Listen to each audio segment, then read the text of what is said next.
All right, this is the oh my goodness, the COVID-19 and Community Perspectives panel. We have the most amazing panel. We have Jim McDonald, Anne Marie Johnson, Bill Murray, Akil Bashir, Lorena Vasquez, Marcos Briano, and Rachel Dempsey here to answer questions about the perspectives of COVID-19 and also what is going on. So one of the things I like to do, I can go through and read their bios, but that would take forever. So everybody has about 30 seconds just to introduce themselves so their faces go on screen so if things scroll, people can see them. And just say who you are. And I'm going to start it off since you're the first person on my list. I'm going to start it off with Jim McDonald. Hey, well, good morning, everybody. And thank you. It's an honor for me to be able to be here today with all of you. We'll get to talk a little bit about something that has touched all of our lives, COVID-19. And for all of us to be able to move together in the smartest way possible, we need good information, we need good leadership, and we need credible messages to be able to get that out to everybody and consistent messaging.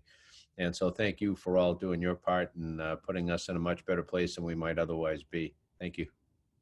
And next up, Anne Marie Johnson. Hello, everyone. Anne Marie Johnson here. I am just an actor, but I am in the messaging industry. And as I said in my opening statements, without accurate and thorough messaging, we will not combat this horrible, horrible virus. So I'm excited about this panel. I hope to be able to contribute in any way I can. It's always nice to be with Jim on any panel. So we'll try not to get in trouble, and we'll try to be of assistance. Thank you. All right, Bill Murray, my fabulous Bill Murray. Okay, thank you very much, Deborah. I've been to all these conferences, as you all know. Presented at all of them, I think, in one way or another, or done workshops. It's a delight to be here again this year. I'm coming to you from Florida because I got stuck here. Talk about COVID-19 repercussions. I got stuck in my home in Florida, and now Los Angeles is one of the worst, places. So why switch to Los Angeles yet? Because I am a senior citizen, and I'm in I had a major operation, as some of you know, a couple of years ago. So I'm a at-risk type. So here I am. I am a community builder. I am very concerned about COVID-19 and how it has affected some of the communities that I work with, and I'm delighted to be on this panel. Awesome. And Bill has this wonderful radio show that I co-hosted with him on Tuesdays for many, many years called Stop Child Abuse Now. And it was such a delightful experience. So I'm glad to have you back on this panel and be working with you again. Let me just tell them that the show is on Monday through Friday. So it's 5 nights a week. We've done 3,000 of them. Jim McDonald, you're supposed to come on. Yeah, okay. Everybody here is supposed to come on, okay? To talk about, your background and experience as it relates to, in this case, the issue of child abuse and trauma, but that can be a really broad topic. And then we also, Deborah, you probably don't know this, we have a recovery meeting during the day 3 times a week now, on Tuesday, Thursday, and Sunday, and anybody can join that too. And that's mainly for survivors who are, looking for a place to share about their experiences. So thanks again, Deborah. Fabulous. And the Grandmaster himself, Dr. Akil Bashir. Keep saying that, Deborah. Listen, I'm not going to talk. My bio is on the page. Just a community activist and a peace builder. And I'm honored to be on the panel with all of you. All right, and Lorena Vasquez, and who helped me translate my book into Spanish. Good afternoon. My name is Lorena Vasquez. I'm here from Puerto Rico. We are actually having a lot of different stuff going on besides COVID, and it has been a really interesting journey to transition into the online platforms. And thank you for the opportunity, Dr. Warner. You're very welcome. I'm very proud to have you here. And Marcos Briano from USC. Where are you? I can't see you. Here somewhere. In one of these boxes. Pick a box, feels like Hollywood Square. Welcome, everyone. My name is Dr. Marcos Briano. I'm a clinician and also a faculty member at USC. And in the words of John Lewis, I hope we get in some good trouble today. We always have to keep moving the needle. And I'm so proud of Dr. Deborah Warner for all her work that she does. And I'm privileged and honored to be here. Awesome. And Dr. Dempsey, who runs a fabulous internship program and works in the courts, and she's just absolutely fab. So she will introduce herself. I'm a forensic neuropsychologist, and I do have psychological assessment incorporated, founded out of Oakland. We do have an internship program. I do work for the courts and such. I'm very, very honored to be here as well. It's my first time here. And thank you so much, Dr. Warner, for inviting me. You know, I think that COVID has really struck a lot of places and a lot of populations that go undiscussed, like the prison population and those who are incarcerated, in addition to the underserved populations that my company works with on a daily basis. So I'm happy to bring that perspective. Awesome. And it's good to have you here. So with all of that said, what I'm going to do is I have 4 questions, as you guys already have, but what we can do is I'm going to put the questions out there and repeat it so the audience has it. And then what we can do is just have people jump in and answer the questions. And if you do have a question while we're in here, if we have time to ask it, make sure you put your high five up, because Scott will be monitoring that, and I will be looking in the chat also, but so that we can have you ask questions also to the panelists if we can. If not, the Q&A will immediately follow, and you'll get an invite to join, and we'll all be going into the Q&A for that, okay? And that will be after at 11 o'clock. So let's get right into it. Here is the first question I'm going to throw out to the panel, and it is, and make sure that your mics are on when you're talking.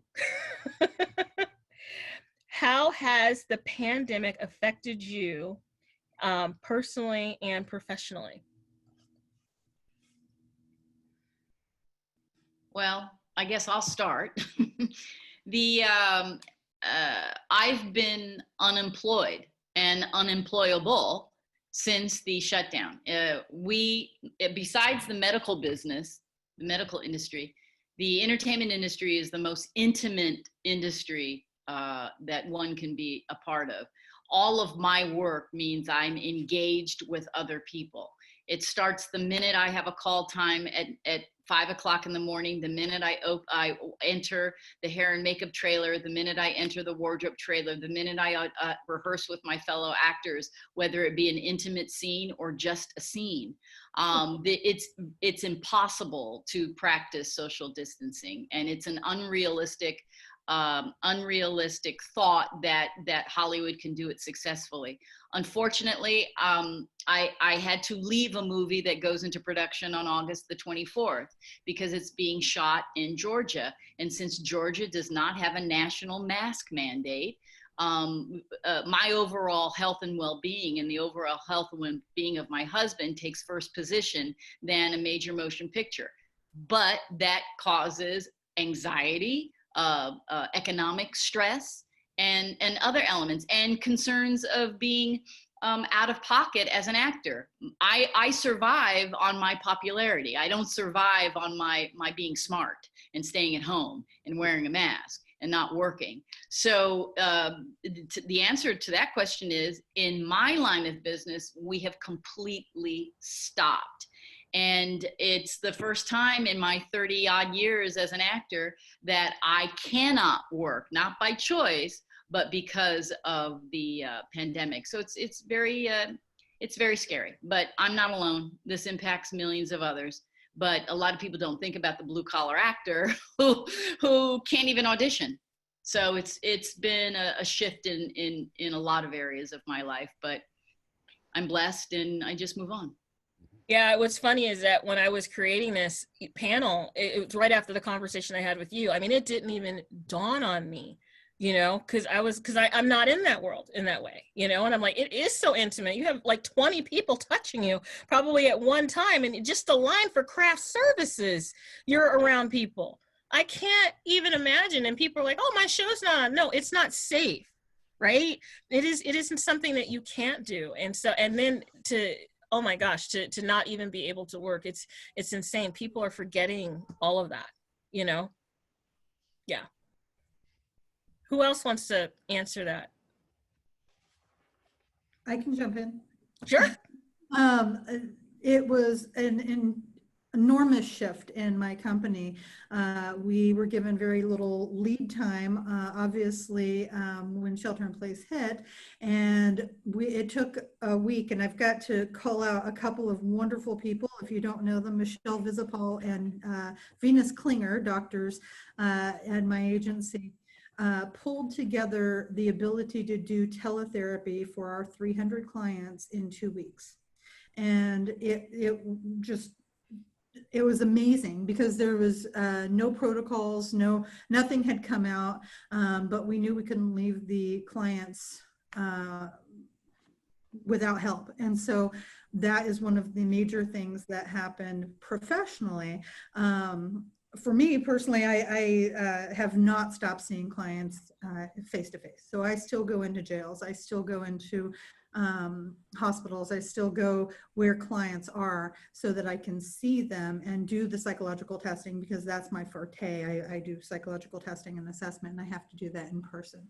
But that kind of shift to be able to provide the services for the clients that need them. I know that many agencies across the nation have had to also make that shift and do it in a successful way, or go under. And unfortunately, I've seen many of the very needed agencies in the area, especially those working with low-income clients, fold because they don't have the money and the technology to be able to provide services.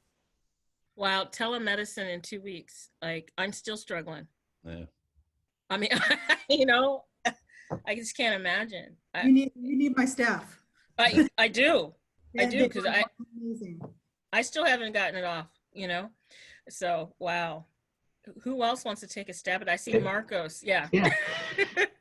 So I really think it gave me pause to have this kind of think about power and privilege. And I say that on multiple levels as a clinician and also as a faculty member.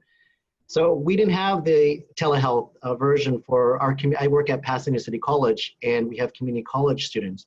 So we went to I guess people think of like this as phone. I think for the new generations like this, but we had to resort to phone. And that was the way we kind of communicated with our students.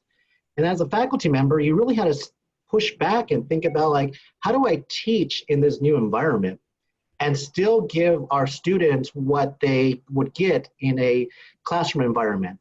So retooling and thinking outside the box has been super critical. So really challenging. I think for myself and many who had the power and privilege to still keep on working have really kind of been like on overdrive and figuring out how to put these pieces together. So challenging, but I think also fruitful, and being thankful of how to navigate in this new world. And it doesn't seem like it's going to end anytime soon. We're still deliberating whether we're going to do hybrid or we're going to do completely offline classes or online classes. So yeah, definitely been an eye-opener, and something that we just have to just grapple with constantly.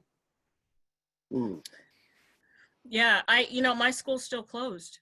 You know, I have students here, but we haven't met in person in forever, you know, and we've been texting. We have a group meet, but it's been something, you know. Now, as for my little boy, well, he's happy as a clam. You hear him in the background. He gets to stay home and have mommy 24/7 and daddy and sister. And so it's been great for him and his dog. And so, you know, but for other people, it's been really tough. I mean, this is a different way of life. And I wonder, it's going to be a different normal. It's not going to be the same normal. You know, that's what I'm thinking. Bill, you're talking, but we can't hear you. Right. I did mention I'm here in Florida, for example, and I got stuck here. But I have a comfortable home here. I'm not complaining. And an awful lot of what I do anyway is done via the phone and the internet, and now some video work and so forth. Actually, I've added to what I do. Now, I don't have the issue that Ann has. Is I've never been supported by this. Never. Not a cent. So, you know, I wish I was. I wish there was some kind of income stream that I could say I'm not getting, but I've never earned one anyway. So I've actually taken advantage of the COVID-19 to add to what NAASCA does, because being the virtual world is, translates to what I've already been doing. In fact, those Zoom meetings that I talked about 3 times a week, the recovery meetings, didn't exist before COVID-19. I was having a meeting here in my house with a small group of people that would share across the coffee table, and it morphed into this thing. And now we have like people from Israel and London and Africa, and they're in the meeting. This is great. We're actually added to what we're capable of doing by the effect of the COVID thing. We have a lot of concerns, and I believe those are some of the questions that are coming up that relate to both the community-based policing that I'm still involved in and have been for years and years, as Jim knows, as everybody here knows, and the National Association of Adult Survivors of Child Abuse, which is the one I'm more active in now, but I still post every day on the community policing site every day. So it's updated constantly as well. And we have a big interest in the latter, though, the NAASCA site, because, well, there are issues that are going to come up that relate to the topics that were heard in the opening speeches and in a couple of things that have been said here today, too, that I'll get to later. But yes, it has affected me. And I'm also, as I say, a at-risk type person. So I'm extremely careful. I think people need to understand that no matter who you are, you need to err on the side of caution if you're going to err. And I go to the store once a week, and that's it. And I wear a mask. I mean, yeah, is that different? Yeah. But is it, would I be dumb to do otherwise? Yeah. So I'm trying not to be dumb. I don't want to catch it, and I don't want to pass it on if I do catch it. So thanks, Deborah, for that opportunity to just explain. It has impacted how I do what I do. Absolutely. Absolutely. Anyone else? Or do you want me to throw out the next question? I can. Okay, Lorena? Yes, in our case, it has been very different.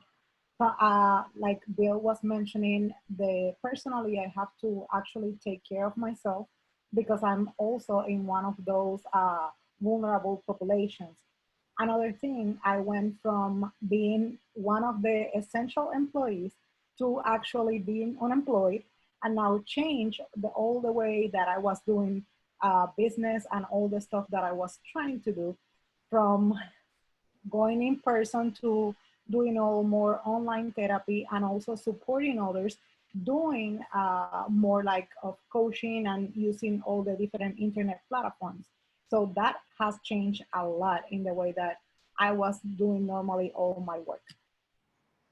And I'll throw. Yeah, Dr. Warner, this is Akil.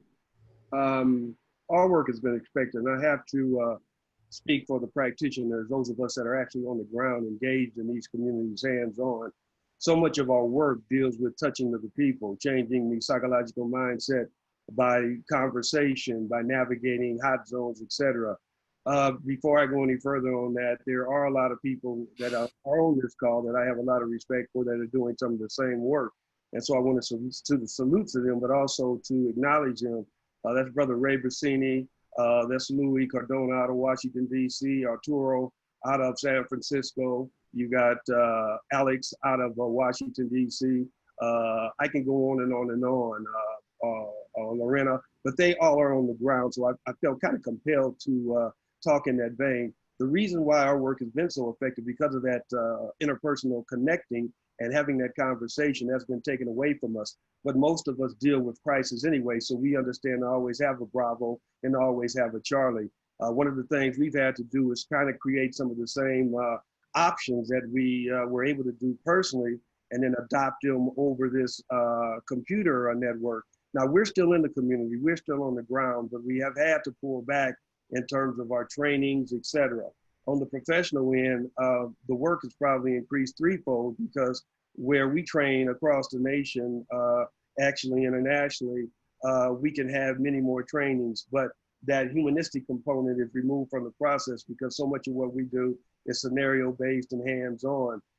So with that being said, you just look at it as any other crisis. You adapt, you create the systems that are going to get the best end result, and you do what you have to do. And I think one of the things that this has done for all of us is to realize there are no boundaries of comfortability in none of our work. We've got to be able to adapt. We've got to be able to change based on the narrative, and we've got to be able to stay focused on what we're attempting to do and not let nothing detract us from that, whether it be environmental trauma, whether it be personal trauma, whether it be psychological destruction. We still have to move through that process. So with that being said, we'll leave it at that.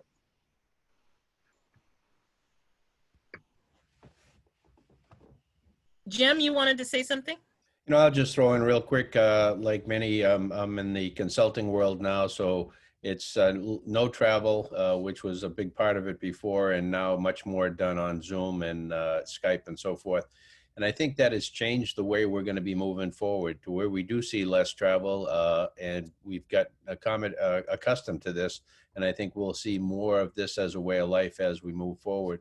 But if I could just to talk about, for context, those in the field of first responders, some of the issues that they're dealing with, you know, they're wearing a uniform, so they become the point of contact when people have questions. Well, what's the policy on this? What do we do with this? And there is so much confusion about what should be open, what should be closed, particularly in the initial days where we had decisions being made, gun shops, for instance, open, closed, and finally open, and liquor stores and cannabis shops, essential, open. Some took issue with that. Churches closed, you know. So you look at it and there was no, you know, uniform, what many would say, you know, rational thought into why such decisions were being made. And so I think lessons learned from that. In the police world, you know, you've got first responders, fire department coming forward, going to work. And what we saw was that if they had symptoms that could have been COVID, they were sent home for 14 days for what might have been just the sniffles. So without the availability of testing on site to be able to say, no, you're good to go, take 2 days off and then get back in the job. Instead of that, we were forced then to have people off long term, and then others dealing with fatigue issues, pulling the weight of those who are off. So again, a challenge I think we learned from. Arrests, as you can imagine, are down pretty significantly because there's a lack of willingness on the part of some to move out there and make the contacts that they were making previously. In the jail environment, certainly something that you know, that we're all focused on. There was a move to release as many people as we could back into the community. The plan behind that, you know, was weak, I would say. You have an environment where everybody is very close together, so there's high risk in the spread of COVID. But at the same time, we need to have a plan moving forward that when we're faced with circumstances like this, that we have a plan B and a plan C, as mentioned earlier. And then bigger picture, supply chain issues, the ability to be able to rely on groceries being stocked, for pharmacies to be available and open, and then for masks and PPE equipment to be available to everybody, particularly in the case of PPE for first responders. That was something that initially was a real challenge. I think now we've worked that out much better. But I think an awful lot of lessons have been learned, and as we move forward, we'll be better for the experiences that we've had. But those are the kind of things that we need to write down, to memorialize, and to be able to put as part of our standing plans for a disaster and event moving forward. So these things are already in place when the event occurs. Thank you. Yeah, I can't imagine. I mean, first responders, you know, and I'm sitting here thinking I can't get enough cream to make ice cream, you know, and they have bigger issues than my issues, you know, and this is like completely changing our way of life and the way we're even viewed in the world, right? Yeah. So the next question that I have, which you gave me a great segue, is what changes do you identify for your industry that are both positive and negative due to all of this? Well, I think if I could just, I think moving forward on that, any of those that I identified as deficiencies, hopefully we will turn those into positives by being able to get in place protocols and the ability to have on hand the things we're likely to need. When you think about having plans moving forward for any eventuality, you can't be prepared for any possible thing that's going to happen. So you have to be able to rely on the supply chain to be able to readily manufacture or produce mass quantities of whatever it is you need for the particular situation you're dealing with. We ramped up in some cases fairly quickly on certain things, and then others not as quickly. So I think, again, lessons learned as a positive takeaway, lessons learned on how we can repurpose different companies, corporations, to be able to produce something that we need very quickly and in large quantities. And so I think from a standpoint of first responders, at least, we continue to do the same things over and over, and we get very good at it. Wildfires, the things that are the floods, the things that are seasonal, and that we work with. And it's the things like a pandemic that don't occur frequently, that we don't have that same kind of practice. But that doesn't mean that we can't learn from events like this as we move forward, and then to be able to scale emerging technologies to be able to help better deal with the issues we're faced with as well. So thank you. Anyone else? Because this is a huge question. Like I have all kinds of things in my mind that has changed my industry. I mean, Dr. Dempsey, the telemedicine, but it's beyond that. Like I'm doing inmate evaluations on the phone, and then we're trying to get a camera so I can see this person because they're psychotic and in a prison with all these other people around. And I'm like, I don't want you to have my phone number. Like, how am I gonna, it's like, I mean, it's crazy. Like, I mean, it's completely changed how I'm evaluating people for the court system. And they're having to set all this stuff up for me, which I feel bad, but it's just also there's safety issues. People don't realize that in forensics. There is so many safety procedures that I have to do because safety comes before what I have to do, right?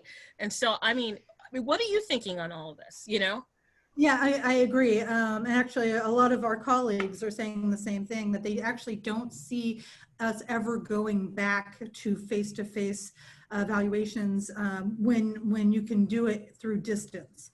The type of evaluations that I do, neuropsych evaluations and competency evaluations, I do in person. I don't do via tele, but some of our colleagues that can do them via Zoom or Skype or whatnot are saying, because of the safety issues of actually going into prisons and other institutions, that if they can do them from home, they probably will. So this will probably be a new national norm for the forensic industry.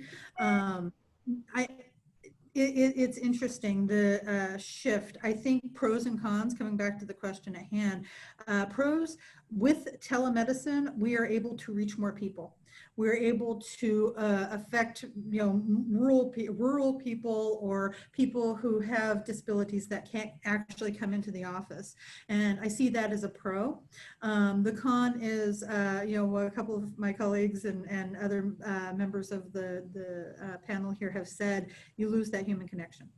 And without that, you miss a lot when you don't have that face-to-face interaction, the gestures, the facial expressions, sometimes distorted, and technology messes with things from time to time. So that's a huge drawback, and one of the ones that I'm not really looking forward to. So I'm glad that I'm toward the mid-career right now, edging over to the other side, because I'm not really sure what this is going to bring. It's kind of scary. We're less than a year into it, but I absolutely agree that we're not ever going to go back to the way things were entirely. There's just no way. I think in my industry, only time will tell. It is based on the patience or impatience of the viewing public. There have been some productions that tried to go back to work, and they were immediately shut down. I know that, which costs millions of dollars, because all actors have to be released out of our contracts, and we're not paid to be released. So, but it's very expensive to shut a production down, and it's not taken lightly. I know that Tyler Perry has gone back into production in Atlanta, Georgia, because he has a campus to house and to, lack of a better term, self-isolate, but that still is an unproven testing ground. And artistically, it's going to be substandard. You cannot shoot 2 seasons. You cannot shoot a season of 2 series in 2 weeks. And what it demonstrates is, and that's a different topic, but what it demonstrates is the lack of concern for quality. It was money above quality, and you will see it in the final production of his shows. Granted, the public will still view it. They'll be very excited to view it because it's fresh and new and it's content. But at the end of the day, the quality is what's going to be irreparably harmed. And I, for one, would rather the industry remain shut down with few exceptions. Commercials are being made now via Zoom, and they're going to be very successful because the audience can adapt. Animation is still going to be, we'll probably have more animation projects than anything else because that is completely social distanced. And it's a very viable form of entertainment. I'm suggesting to producers and directors, animate live action shows. So if you're missing your episode of The Good Fight, just animate it and the actors can voice their characters. And that is a nice interim stopgap and allow for new content. But other than that, when one actor is test positive for COVID and who is obviously asymptomatic or maybe not, remember, we're on the honor system in my business. And you're asked, do you have any symptoms? Well, if you're between a mortgage payment and not a mortgage payment, I guarantee you, many actors are going to say, I feel fine when they don't. And that is the drawback of what we're dealing with. There has to be just a complete shutdown. The unions have to say, we are not going to work. We're not going to consider work until there is realistic treatment or a vaccine or both.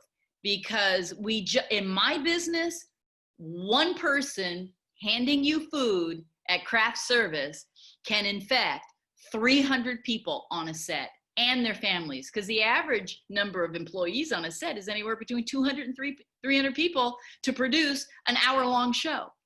So I see no rainbow at the end of this one unless there's a vaccine or useful treatment. Blacklist did do their last show animated, which was interesting, right? But you know, people might not like it, but you still get your show, right?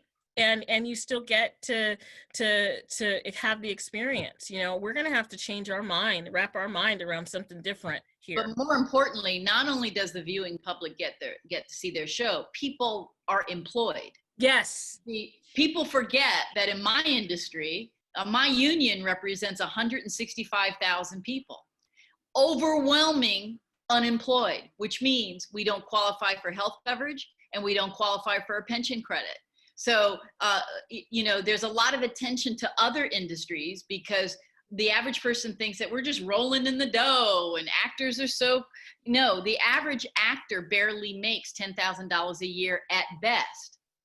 So and background performers are completely eliminated because you can't have background performers any longer in production because it's more than 10 people. So you're talking about a huge population of unemployed individuals. And it's very, very sad, very difficult. Yeah, I think you told me 90% of actors are always unemployed. More, like 95% of actors in the union are employed all the time. So there's maybe 5% of union members who work on a regular basis. Yeah, that scared me when you told me that, because I was like, I just never thought about it. It is just unfortunate. It's not just the actors, because I'm also from the same industry, and I did a little bit of everything, including acting, but mostly behind the scenes stuff like production and editing and things like that. All those people are out of work too. So actually the actors is the tip of the iceberg when you talk about this, although they're the ones we see or don't see. But the only difference is, if I may interject, a lot of people don't know, IATSE, which is the union you're talking about that covers behind the camera crew, they have a bankable hours. They can bank for health coverage. Screen Actors Guild members cannot. So if we're not earning, we don't qualify. Fortunately, IATSE can. They have bankable hours. Well, I'm not an IATSE member. I never have been, and so I wasn't going to go there. But I barely earned 20,000 a year in a year. It was 1 year I earned, I think 70,000. That was 1 year of all my years in the business, and it never was anywhere near repeated. So I'm talking about somebody who, as you're saying, the model is we scrape by. If we're devoted to the industry, we're devoted to the industry, and we try to make ends meet. I personally, I'm a bit of a stickler. I never took unemployment, but a lot of those 95% people who are not working, they take unemployment. Reason I didn't is because it wasn't honest. That I could take unemployment and say to them, yes, I've been looking for other work. It wasn't true, so I didn't take it. But that's a totally aside issue. But you know, as far as increasing the possibility of what can be done in the COVID world, this can be done in the COVID world, and everybody's accessible to this.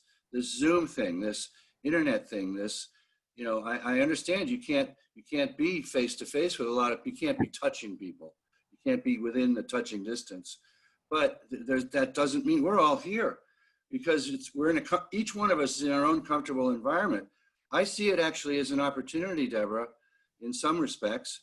I choose to see things for the opportunity they are rather than the difficulty we're facing. And yes, it's a tough time, but there's also reasons to be optimistic that, you know, this is going to become not completely the new norm, but this is not going away, is the point. This world of internet, Zoom, whatever, this is not going away. It will cut back, obviously. Hopefully we get viruses and all that. But I think, you know, as we practice these things that we're learning about now, we're actually acquiring skills. Jim McDonald's already using them in his business. He doesn't need to travel anymore, he realizes. Well, he will want to, of course, because there's nothing like a handshake. But most of what he needs to transmit can be done via video. Most of what psychiatrists want to transmit can be done via video if you're honest and seeing the other person, Deborah, and you're protected, obviously. All of this stuff, an awful lot of it can be done. If we don't resist it, we have a tool, is all I'm saying. And it's actually an opportunity for us to learn the skills that I don't think are ever going to go away. We'll have kind of a morphed, you know, experience later when we have this isn't going away. This way of communicating. But let me jump in here. I have to say this, and salutes to all of you. But in my world, most of this doesn't apply. Okay, my people are on the ground, inclusive. You said that. I get it. Don't marginalize us. Bill, hold on. Back to you. But let me talk to you from my scope. See, we were already dealing with all the violence, the crisis in these communities, the trauma long before COVID came on board. So we had to actually continue to deal with that communal violence, the interpersonal violence. Then we had to take on feeding the community because we were the only ones that community would buy in. As the people brought products to the table, et cetera, because they didn't have the relationships with these community members, the communities were shutting down. So we had to expand not only our ability to alter the violence, to alter the drama that was going on, we had to take on additional work that was not necessarily in line for what we were doing. With that being said, the plus in that was the fact that, and I've been telling most of my people for years, see, we've got to be a much bigger part of the public safety system. We need to put the public back into public safety. We've always preached that through our trainings, through our development, et cetera. And as the sheriff alluded to, we are public safety professionals. We are emergency responders, but from a different capacity because we've had to deal, again, with the retaliatory shootings. We have to deal with the peace maintenance. We have to deal with the psychological redirection of those who want to destroy and be aggressive, et cetera. Then we got to go to the municipal structure and explain to them why their operations have to be different, why they have to present themselves in this community in a different way, et cetera. Then we've got to get the community to embrace the fact that public safety is a part of the overall nexus. So we're dealing with all kind of dynamics and dramas that we had to deal with. Again, the plus in that is not only broadening the scope of us being at the table and make sure we are part of the policies that are being altered, changed, and influenced, but also creating that ability for the expansion of the teams that I have on the ground, and I have teams all across the nation, as well as getting the municipal structure to understand that these are not just violence intervention individuals. These are professional peacekeepers who are drilled in human potential development, and they have to be perceived in that capacity. So our work has changed tremendously because there has been no stoppage of us being on the street. Matter of fact, it's been an increase of that and everything else from the trauma perspective that we've had to bring to the table. So I just wanted to get that in there because we were kind of loathed in bringing that component to the table. I don't want to defend myself except to say that Jim knows very well, I'm a street person too. I'm a community person too. I am a peacemaker too. I'm a builder. I go into the communities that I don't look like I belong to. And you talked about it last night. I challenge myself to walk through the fear of showing up. And you know what? I have earned the respect for most people in South LA, for example, and in East LA, for example, and other places. Now, I'm not in LA right now. Right. But I don't want to marginalize anybody who's here by saying, if you're not doing this, then you're not doing it right, because I don't do it right now. I got a major illness and I had a major operation. I just can't do it anymore. But that doesn't mean my heart, I've been doing this for, like you said, decades, not a couple of days, you know? And so, yeah, all through that time, what I've done and how I've done it has had to morph. And this is just one more place that I've had to morph. And I would rather see, is there an opportunity here to take advantage of this technology, for example, that's because of the COVID-19, because I don't think this technology is going to go away when the COVID situation gets better. That's all I was saying. No, Bill, I know of your work and I respect what you do. Sure. I don't take this as an attack on you at all. This was not an attack. What I had to do was give you a different perspective of those of us that are engaged. As you said, I know you've been on the street, but when we're talking about on the street, the down and dirty of the street, dealing with the worst of the worst, we ingest so much of that trauma. And probably what you hear in my voice is a lot of that trauma that we don't have the ability to vent, because day after day, we've got to go right back into the battle and continue what we do and do it the best way we can. And we don't have the opportunity time and time again to deal with our own internalized trauma. We run around as superheroes because we don't have the option of the stand down, the slow down, etc. So probably some of what you're hearing is that voice of mine and that internal drama that I have to deal with every day. I've been dealing with this work for 45 years, Bill. Okay, 45 years. And the fact that I still have to go out there and do it because we have not built the systems, we have not built the structure and the processes to deal with this, you don't think that weighs on me. And I know half the people on this phone, in this conference that are in the streets go through the same thing on a daily basis. We continuously self-destruct, and we try to waddle through that as if we're 100% on board, and we know we're operating sometimes at 30%, 40%, 50%. So all I'm saying is I wanted to bring that passion out, and then hopefully we will build those mechanisms that can do some type of restorational healing, and let all of you know that even though we are out there, just like a lot of you, we ingest this trauma every day. And time again, we don't even know how to embrace our own trauma and get ourselves through that. Right. Yeah, and Marcos, Dr. Briano had something to say, so let's let him interject here. Yeah, I think, what I'm hearing is just like the minimization and making sure that we be mindful of just like all the intersectionalities that we all have, that we all carry. And that's that piece that I always tell my clinicians when I work with them. It's like, we can put on our glasses and we can put these rosy glasses and see things in one dimension. And, we want to make things positive. But at the same time, we also have to be very mindful of minimizing, because everyone's dialogue and experiences can be very different. And when we don't listen, therefore we go down this pathway of just like minimizing and not being heard. So I think that's one thing that I'm always telling my clinicians when I train them. It's like, we all have different backgrounds. I get it. We all have different biases and judgments and all that. We're not going to get away from that. That's the reality. The next level is, okay, I don't look like you or you don't look like me, fine.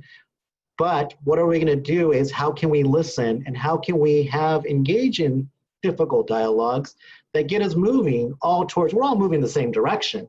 We just got to make sure that we all just mindful about how we're going to get there together. And this is part of this is what this conference is about, is being mindful of all of these intricacies and all of these intersection identities. Good stuff. Anyone else have anything to add? If not, I'm going to move on to our next question. Is that okay? This is why I love script, because we get all these perspectives, and even if we disagree, we're talking it out. That's why I love this every year. We are family. All right. Is there anything that is currently being done that can be used to assist in appropriate change? And I think we've touched on some of this, but like one thing that's being done, like the telemedicine or the streets, or, you know, we hear all these things political. What is the one thing that can assist in appropriate change? I think, like you were mentioning, Dr. Warner, the telemedicine, it's actually one of the huge changes, and will be, it's here and it will be here for us to assist and to use it with an appropriate change. At least when it began here, we didn't have proper legislation. So we had to use first an executive order to be able to have it in place and then use it temporarily. So this is something that we have been, as a clinician, looking into how else can we provide different assistance to make sure that it's been implemented properly. I want to dovetail on that. I absolutely agree with Dr. Vasquez Santiago. The telemedicine, yes. But I want to come back to what all of the gentlemen on the board just said. It comes down to positive regard and love and absolute respect for each other. And I think that one of the things that this is doing for us in a positive note is it's bringing us all together as humans. And that's something that, we've been so divided, and we're seeing that come up because of the pressure boiler of being at home and having all of this anxiety that's just kind of over all of our heads. But one of the things, if we take a step back and we realize at its heart, this is making us all realize we are in it together. And I think that that is something that we can take with us into the future.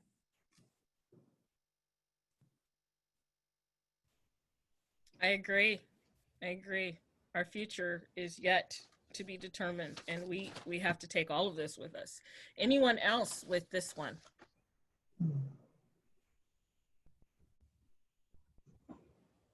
All right, well, we have like 5 minutes before I'm going to ask people for the Q&A, so I'm going to read the last one. What would you say would be the focus of community collaboration to assist change?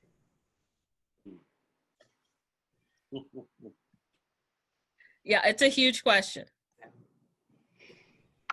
It's a huge question. It's kind of unfair to ask it that way, but I'll tell you the one thing that I've seen in common in all that I've seen so far to this year, but also in the past, is the issue of trauma.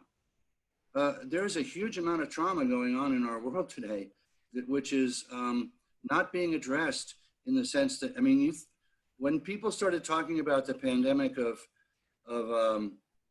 COVID, I said, well, what about the one of, for example, in my case, child abuse?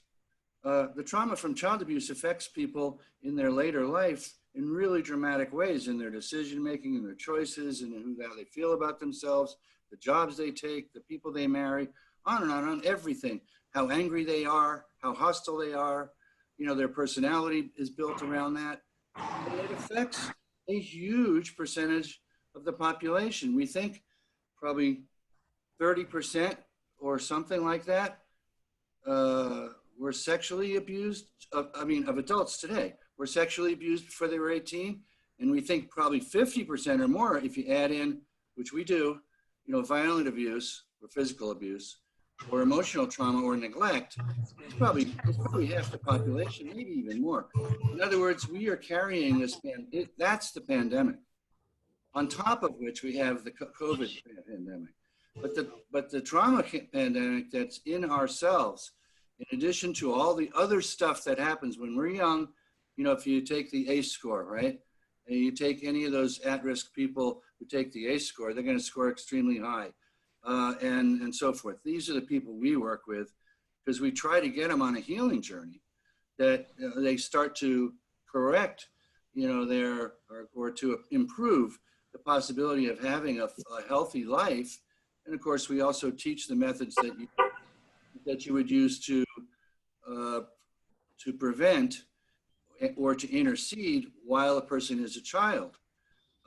All of this is a common denominator that I'm hearing through the whole script conference and kind of the mindset. Now, it's supposed to be for men, but it's just as equally true for women. But I'm glad we have a platform where men's issues are immediately addressed. At least they're upfront addressed, because that's a hidden pandemic, frankly, that a lot of people don't even acknowledge exists. And I'm one of those that was sexually abused for many years. You know, I didn't talk about it, as is the common denominator for most of us. We internalize, right? We build walls. We are pissed off, or we're terrified, or all of that. And there's many common denominators. So breaking all that down, that's one thing. As an example, I'll just throw it out there, Deborah, and it is from my perspective, but that is a common denominator here that, boy, if we worked on that, and that would take a couple of decades, a couple of generations. We are doing slightly better in some respects and slightly worse in others. I think we're getting more cases identified, but just as many are being recorded, because about 30% of people that were abused in childhood go on and they abuse their own family, for example, which means 70% don't, but the 30% that do affect more than one person. That's the problem. They affect not only their own children, which is multiple people and wife, but also the community they live in and maybe the people they work in. And if they're a pedophile, God forbid, you know, other kids in the neighborhood and so forth. So it's a tough one, but it's out there, and it is, we can work on it, but we have to verbalize that this is a major problem. 30% is a pretty big percentage, don't you think? 50%? Yeah, it is a big percentage. And before we take one more comment, what I want you to do is anyone who wants to go into Q&A with our fabulous panel right after this, Scott will be looking at who wants to do that. You can put your thumbs up or send him a private chat, or when I close this conference, you can verbally say that. But right now you can do a thumbs up and a private chat. He will give you an invitation to join the private Q&A right after this with our fabulous panel. And the panel has to go in there too. And you and I, Scott, because the host for our next presentation will be Christina Cortez, and Allie will be the co-host. So with that, we have about 5 minutes. Does anyone want to address the last question? I just wanted to say that in terms of speaking of trauma, I think that's real. I think everybody to some degree has experienced trauma. And I think that the traditional Western ways of dealing with trauma is failing. And it's a traditional Western way of like, let's put a Band-Aid on the symptom. That's useless. And let's give a pill for, oh, you're depressed? Let's give you a pill. That's useless, you know? And I think we need to go back to the old wise Eastern ways and look at those healing ways of actually the authentic ways of healing, truly healing, and knowing self. And I think there's a lot of value in that. And there's you know, for example, like sound, healing through sound, through a certain what is it, megahertz, or a certain frequency of sound is very healing.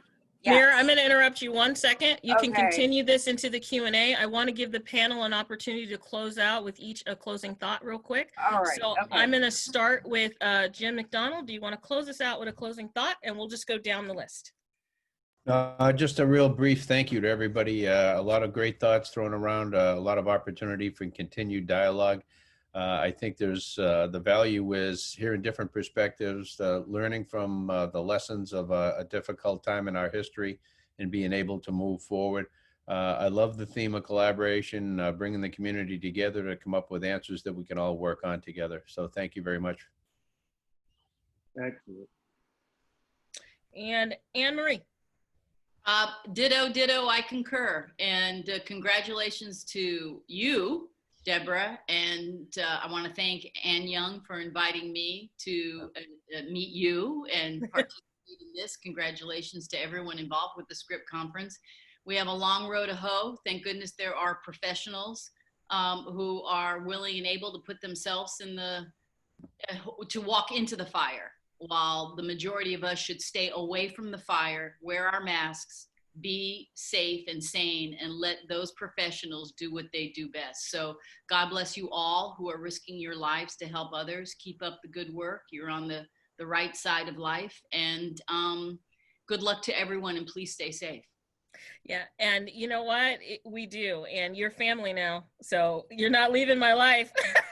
Yeah, don't let her away. Don't let her get away. No, people know I do not let you go once I know you. You're family. You're here now. Forever. All right, Bill Murray. All right, so I'm going to put on my other hat. This is the community policing hat. A lot of people know it or have known it in the past, because there's a whole nother side to what hopefully I can bring to the conference here. And some are aware of it and some aren't. And that is my experience with law enforcement. As a volunteer, but a sworn volunteer for many, many years. Again, I've never been a paid employee, but I have shown up for I don't know how many things over the years, especially after 9/11 occurred. I was already active in the 90s, but when 9/11 occurred, it was shocking.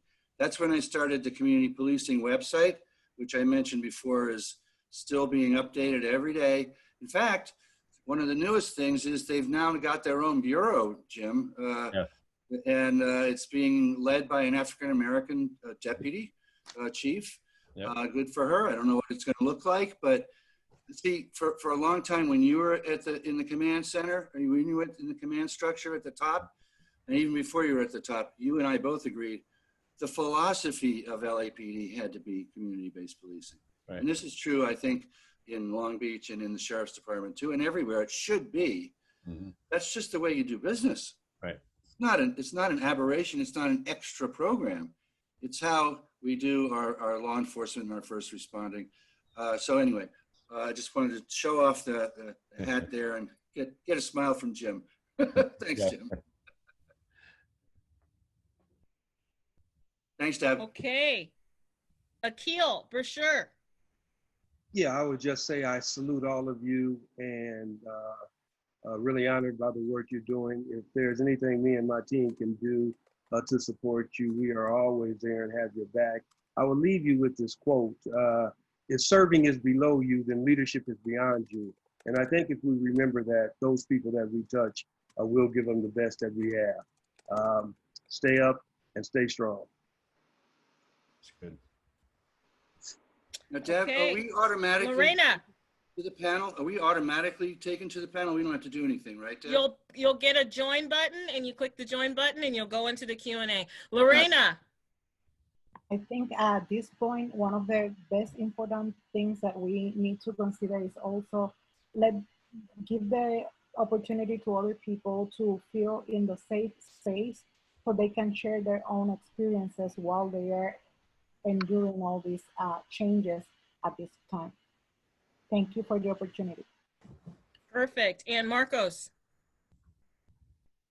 Yeah, when I think about difficult dialogues, this is what Script is about. And I think we have to be mindful of, like Deborah talked about, why can't I type of mentality, and just be unapologetically you. Because you guys were all on the forefront. We all have to push forward, and this is how we make change. And Dr. Dempsey. You know, the Irish proverbs come to mind, all of them, just, you know, keep on striving, keep on moving forward. That's what we're all in it together, and to continue to show each other respect, love that we all deserve. Thank you so much for allowing me to be here with you guys. It was a pleasure. Okay, now, thank you for this fabulous panel. We have definitely talked about a lot of things.